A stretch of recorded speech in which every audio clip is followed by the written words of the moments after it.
dire, un certain suspense. Il y a ceux qui sont déjà qualifiés.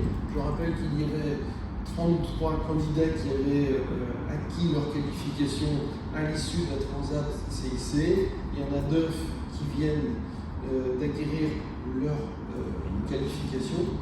Donc on est bien à 33 plus 9, 42, qui ont leur qualification désormais, puisque les 9 dont je vous parle ont bien franchi la ligne de départ, ce qui était la condition sine qua non.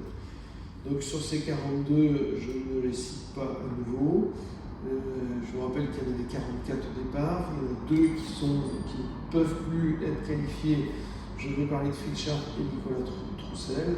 Quant au reste, eh bien, je vais laisser le suspense encore une fois. On va voir qui va arriver. Est-ce qu'il va y avoir un autre dématage d'ici là qui ferait que?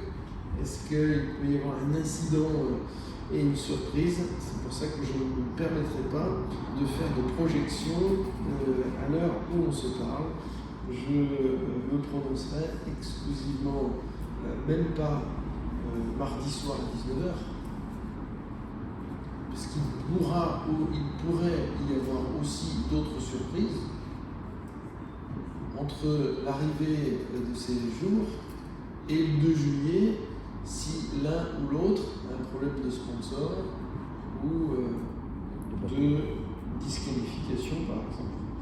Donc c'est bien le 2 juillet que nous serons définitivement les 40 qui pourront prendre le départ.